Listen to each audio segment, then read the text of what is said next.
For a while now, Kenya has been facing a set of security challenges in its northern part of the country. This insecurity is mainly twofold. One, in the northern western part of the country, which is brought about by cattle rustling, a supposedly cultural practice that has taken new shape where guns and deaths have been introduced in the mix. The other set is the northeastern and upper coastal counties of Mandera, Wajir, Garissa, and Lamu. In this part of the country, the insecurity challenges in that area is related and brought about by the frequent cross-border attacks by Somalia-based Al-Shabaab terrorist group. These cross-border attacks continue to occur even after Kenya deployed its military inside Somalia over 10 years ago. The current state of insecurity has increased in intensity and has seen the Al-Shabaab attack the Kenyan rear, where opportunities to hit unprotected populations and infrastructure offer greater success for this particular group. Hello and welcome to Sheikh TV. In this episode, we will look at these security challenges that Kenya is facing with a particular focus on the security sphere and architecture, while not ignoring the other contributors, valid as they may be. Low-intensity conflicts are debilitating to societies and when not handled properly can render a region insecure and deny the population the benefit of economic prosperity. This low-intensity conflict is what Kenya is faced with in the north. To try and tackle this challenge, the Kenyan government has deployed various means of security measures that somehow don't seem to get the job done, at least not to its fullest completion.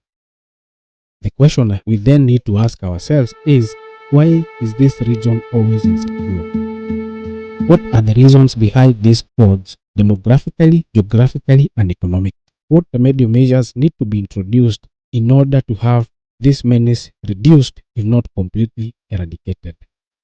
While what we have just raised will each need their own episode, we will focus on the security angle for now, while trying not to ignore or lower the importance of the other angles.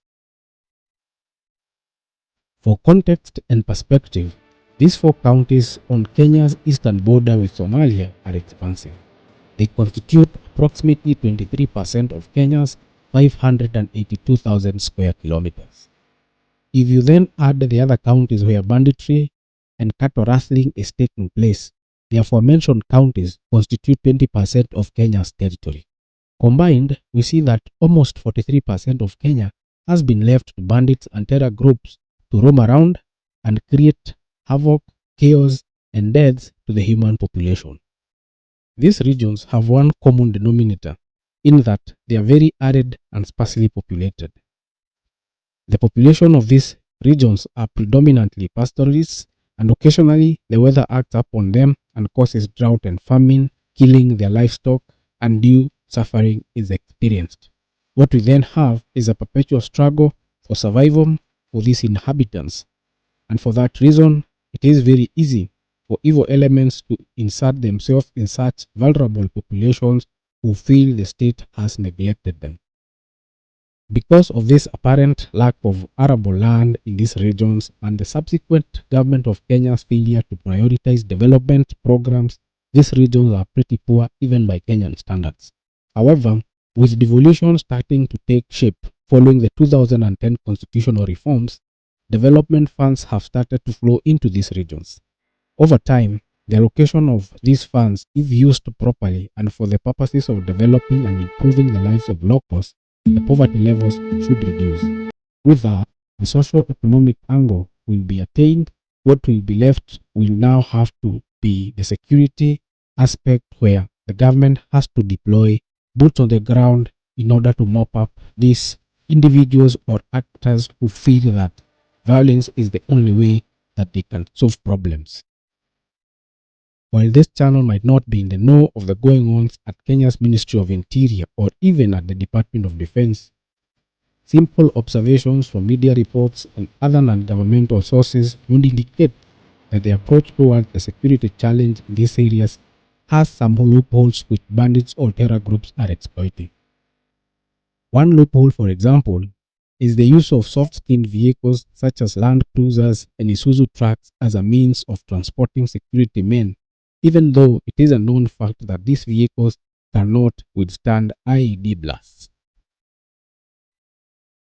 What we then end up having is troops being killed and maimed, apparently because proper gear and tools were not availed.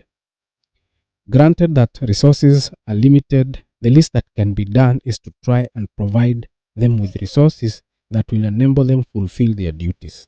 Sustainment of security operations over a longer period seems to be another problem, with Nairobi engaging first-hand gear anytime there are reports of deaths and destruction, and media cameras are on these incidents. Immediately the cameras are turned away, the same lackadaisical approach to the challenge takes root and everyone forgets about the insecurity and goes on doing their businesses as if nothing happened.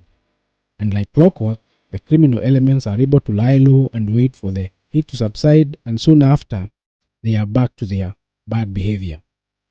With all that is happening, they need to have efficient and cost-effective platforms that will help Kenya deal with these security challenges is needed. Kenya needs to improve the tools in its inventory that it uses to deal with insecurity in these vast areas where there is very limited infrastructure. In 2017, the Kenyan military attempted to purchase 14 A3 longsword planes from an American company known as L3 Harris, known mainly for converting crop dusters into military planes. However, because of politics both in the US and Kenya, the deal never went through. The question for most viewers will then be, why are we talking about L3 Harris air tractor and longsword plane? Well, L3 Harris, together with Air Tractor, just won a $3 billion contract to produce an improved version of A3 Longsword that Kenya wanted to purchase. This new improved plane goes by the name Skywarden and has been adopted by the US Special Operations Command. The plane is made out of Air Tractor's crop duster planes, albeit with improved military upgrades. This plane is not the conventional or typical type of military plane that majority of Kenyans would know, but looks can be deceiving. This particular plane is made and meant for the kind of security challenges that Kenya is facing up in the north. It is a modified crop duster that is able to perform armed overwatch and is able to undertake intelligence, surveillance, and reconnaissance of missions that other unarmed planes can't do. This aircraft is designed to be a tough working aircraft that can haul a fair amount of weight.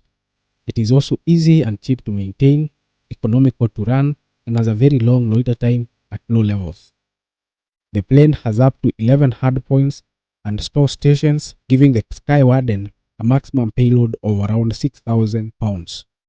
To improve on its ISR capabilities, the plane's electronic suite include laser designators, infrared imaging systems, plus anti-aircraft air defenses. The manufacturers of this aircraft say that this plane will be able to stay on station providing support or conducting observation and reconnaissance mission for more than 8 hours. For comparison, none of Kenya's known air assets is capable of doing what Skywarden can do and at a lower cost. The vastness of Kenya's insecure north calls for a surveillance approach that requires air assets that will be conducting missions 24/7. This is due to the fact that the kind of conflict there is low intensity and requires different approaches of integrated cost-effective assets. The idea in all this is trying to maximize capabilities while minimizing operational cost. The current air assets that Kenya Air Force has are not cheap to run. And for a country that is financially challenged like Kenya, having an optimized aerial asset that can help tackle the enormous security challenge of the north would be a welcome addition.